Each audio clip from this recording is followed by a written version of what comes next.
overthinking ဖြစ်ပူကြတာတချို့လူတွေလည်းအခုချိန်ထိ overthinking ဖြစ်နေတဲ့လူတွေရှိပါတယ် overthinking ဆိုတာဘယ်ကနေလာတာလဲလို့မေးလို့ရှိရင်တော့မတိချာမြေယာမှုကနေလာတာကိုအသွေးပေါ်အသွေးထပ်ဆင်းလိုက်တဲ့ခါကျတော့ပို့ပြီးတော့ဝေသွားတော့အေးကနေကြောင်တော့ဘာဖြစ်လာလဲဆိုတော့ overthinking ဖြစ်လာတယ်ဆိုရင်သူ့ကိုကြောင့်ဘယ်လိုဖြေရှင်းလို့ရလဲလို့ပြောလို့ရှိရင်တော့ overthinking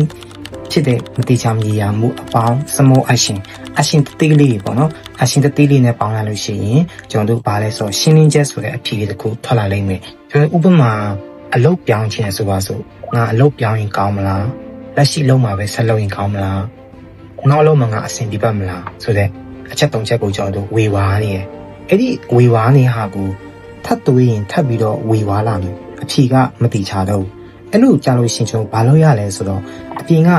small action လေးတော့ပေါင်းဆက်ရတယ်လက်တွေ့ဘက်မှာဖြစ်ပျက်နေတဲ့အချက်လိုက်နဲ့ပေါင်းဆက်မှာပဲကိုယ့်ရဲ့ဒီအသွေးလိုမှုက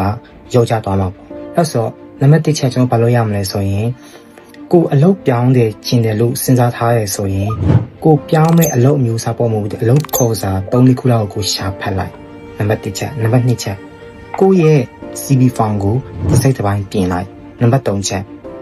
အလုပ်ပြောင်းမှုတဲ့အတွေ့အကြုံရှိတဲ့စီနီယာတွေကိုမိကုန်းတချို့မေးလိုက်ဒီ3ချက်ကိုခြေခံလိုက်လို့ရှိရင်ကျွန်တော်ဘာသိရလာမလဲဆိုတော့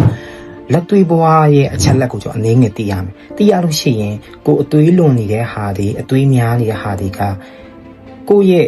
ဒီအသွေးခေါ်တွေကိုပေါ့နော်ရှင်းလင်းပြလိုက်မယ်ရှင်းလင်းပြလိုက်မယ်ဆိုတာကအဖြေချက်ချင်းထွက်သွားတာတော့မဟုတ်ဘူးဒါပေမဲ့ကိုကြောက်နေတာက